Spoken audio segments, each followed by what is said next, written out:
Hello everyone, this is Squallcasting, bringing you another game of StarCraft 2. You may have glanced at the minimap and noticed that this is indeed a team game. I like team games a lot.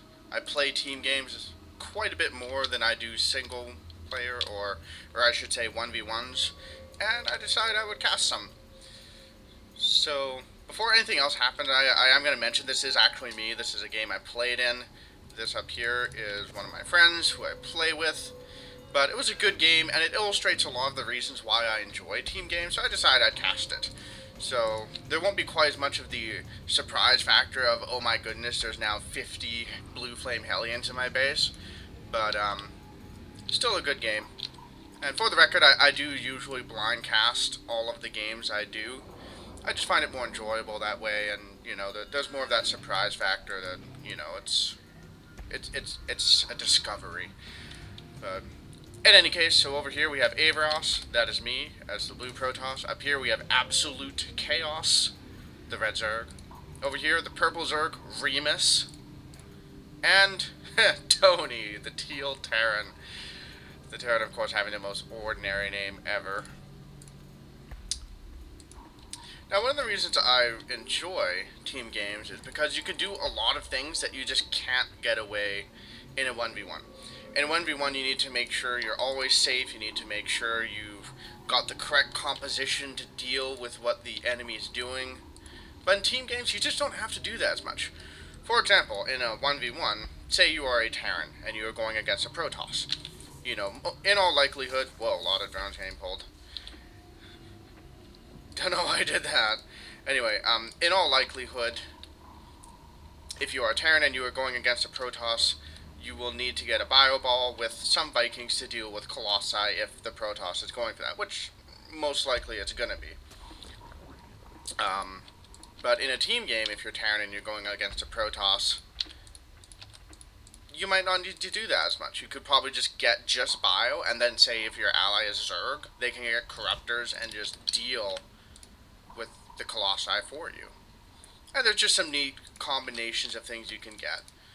One of my favorites is if I'm a Terran and I have a Zerg ally, I always get Medivacs no matter what, because I can heal absolutely everything the Zerg has. And I'm just going to throw out some like unit combinations that should make you kind of titter with glee a little bit.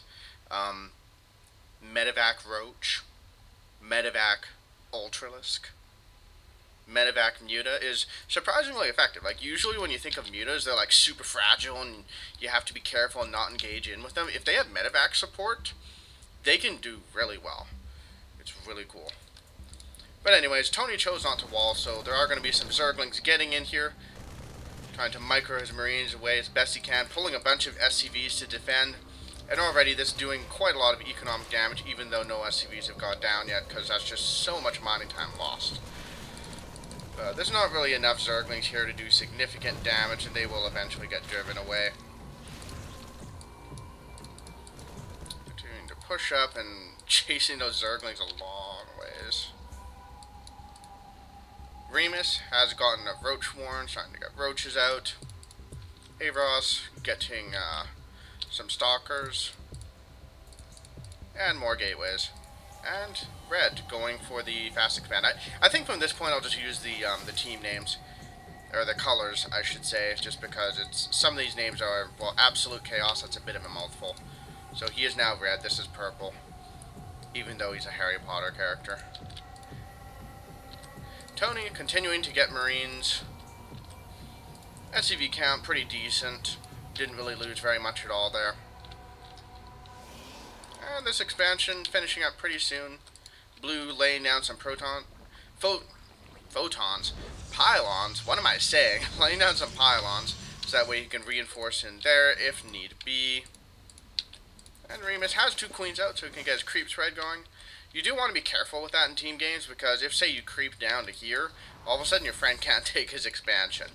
And that is so incredibly annoying, so you have to be just a bit aware of where you're sending your creep if you are Zerg in a team game. If you're in a team game and you're all Zerg, then it's just not an issue. Creep it up. And you can actually spread creep like kind of crazy fast if all of you are doing a good job of it. So this is a diamond level game. We are in diamond in the arranged teams bracket. And I've got a whole bunch of different friends I play with.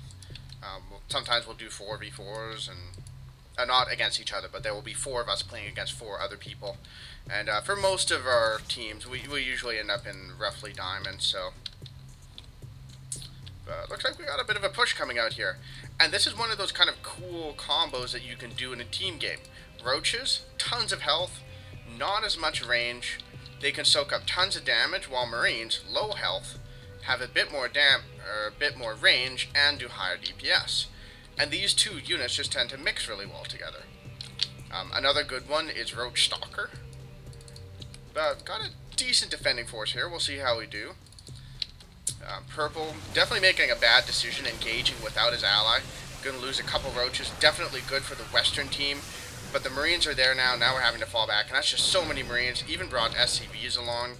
Don't know if he wants to put down bunkers or what.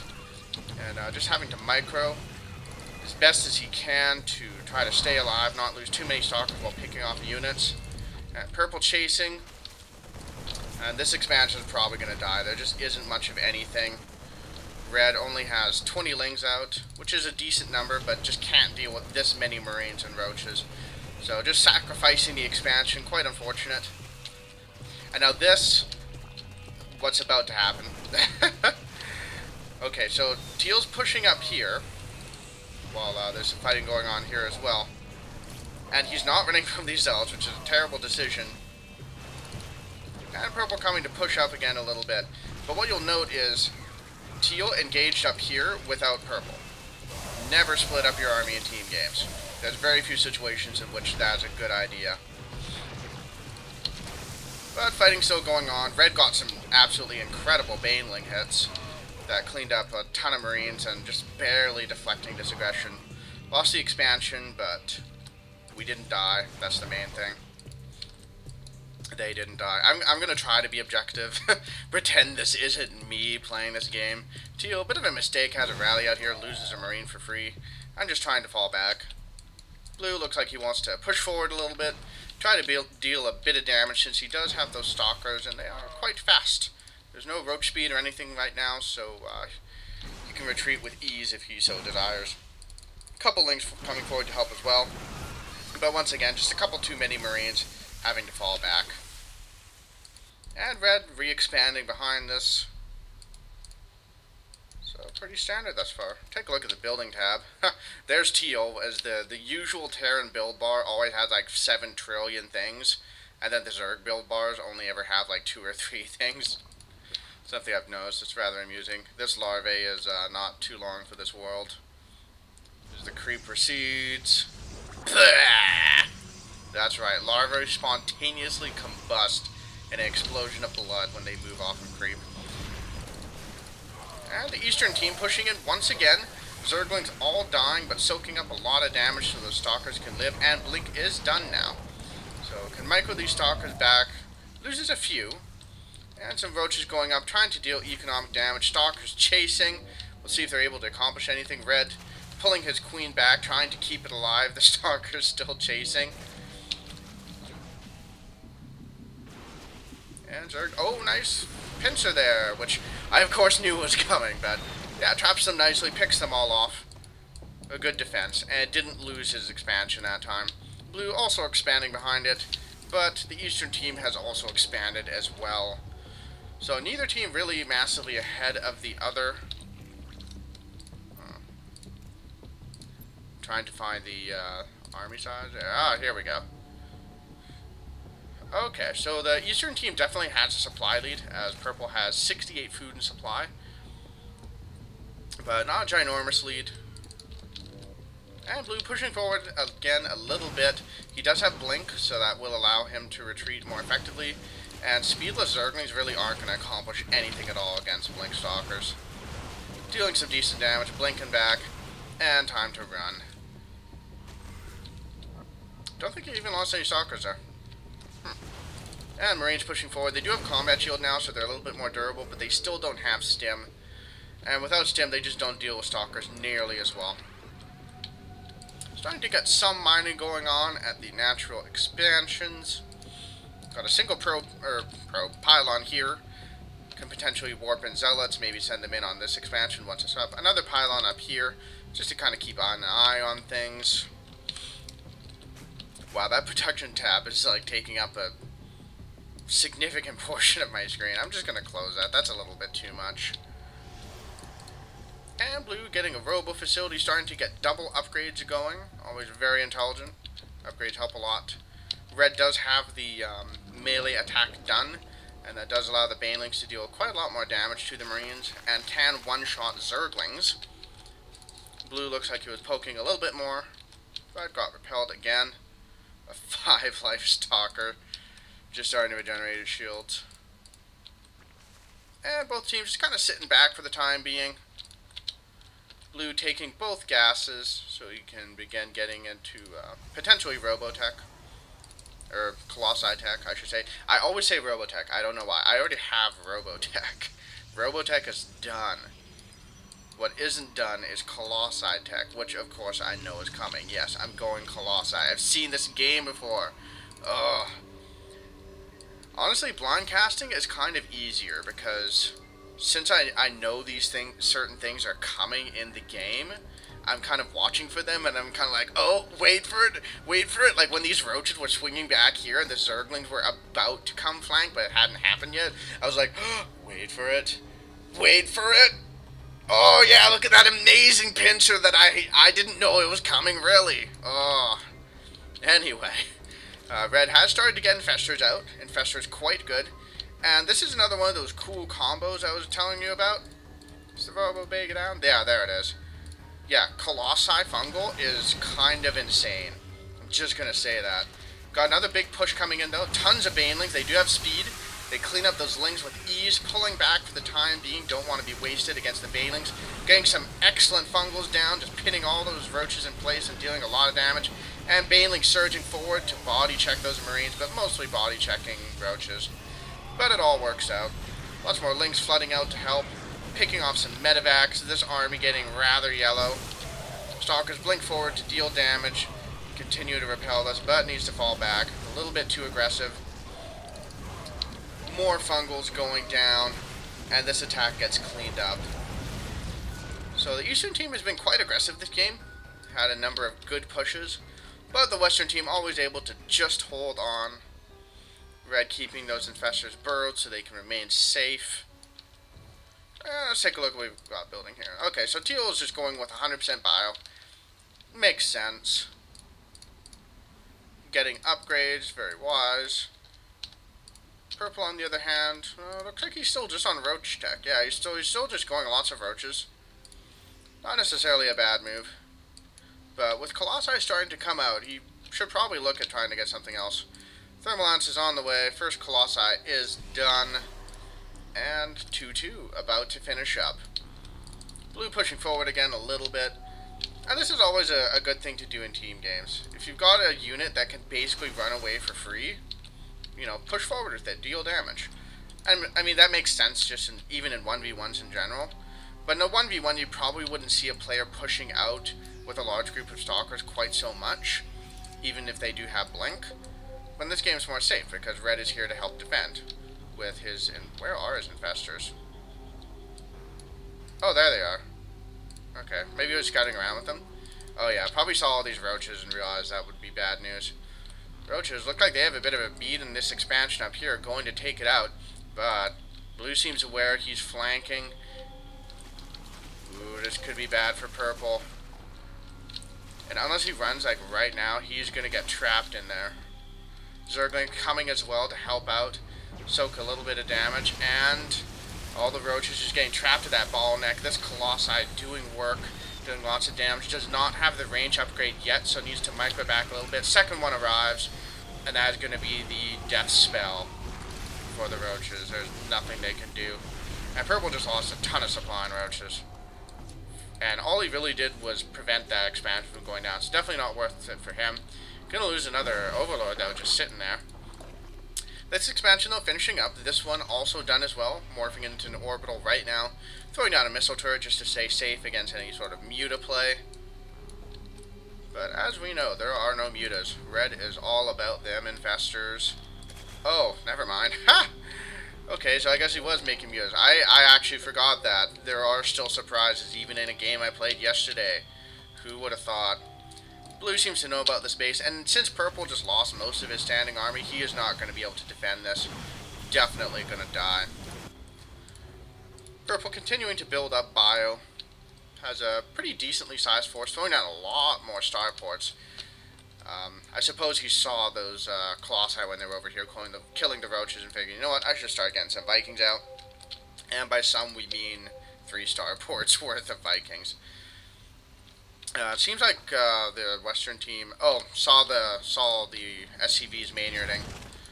And Red's going to go there, potentially throw down some fungals. Oh, that's a lot of dead SCVs. No, it looks like he's falling back for the time being. Oh yeah, so we got some roaches pushing up the middle, but they see this ginormous army and realize that's not a good idea. And 4 Colossi is pretty darn terrifying for a ground-based force. Teal's definitely going to need to look at getting a lot more Vikings if he's going to deal with this effectively. So building Vikings 4 at a time. Should probably look at getting reactors, that would help a lot. Ooh, but it looks like he's pushing down here. Blue trying to take a base here, but there's no way he can save that. Cancels everything, runs, swinging his army forward to try to deal with it. But that's a lot of bio. This could be really bad for him. Stalkers are just melting. Oh, but pulling back the Colossi, all the bio chasing it. And Stalker's getting a bunch of free shots off. And while Blue does lose most of these Stalkers, he keeps all his Colossi alive, and that's so important. Loses another one, but blinks up top. Everything is fine. But they still need to prepare for this push. It's been thinned out a little bit, but that's still a fair amount of bio. So Teal pushing forward, getting onto the creep. That will allow Red to run in a bit more quickly. And here's the awesome moment coming up. Lots of Colossi, and any second now, Red's going to fungal, because I remember it happening.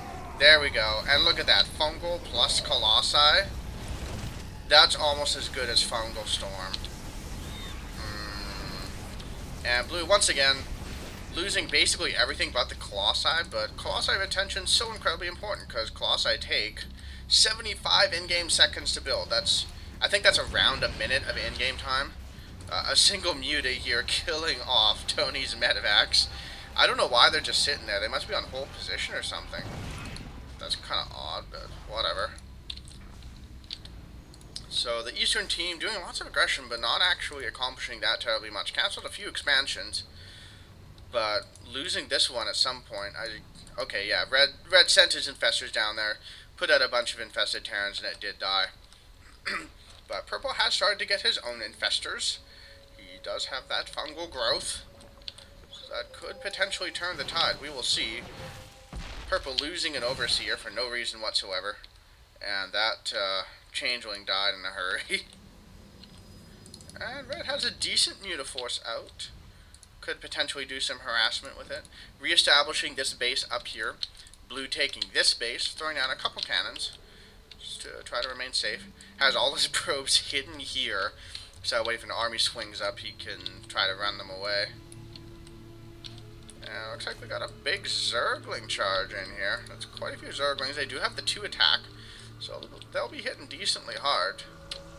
And, oh, okay, so they're going back up here to this base yet again, and there are absolutely no defenses. Running in, gonna murder absolutely everything. But Red does have Burrow now, so he's able to save all those lings. He will lose this expansion, but saving that many drones is always a good thing. And Muta's gonna run in, and Zerglings do not have a leap ability, which I seem to talk about every other game. And losing so many Zerglings to those Colossi. 17 kills, 22 kills, 29 kills, 13 kills, and 22 kills. These Colossi are mass murderers. Teal, though, does have a decent number of Vikings now, but I don't know if that'll quite be enough to really deal with these Colossi, especially since they have 3-3. They are quite durable now. Muta's engaging in a little bit, but need to fall back because there's a whole bunch of Marines coming, and the bio does have 3-3s. That makes them pretty darn scary, whereas these lings are only at 2-1. Tony scanning forward, looking like he wants to push. Looks like he's waiting for his ally, though. Definitely a good move. There are some ultras in here. They have 2 attack, but no armor. And some infestors to back this up.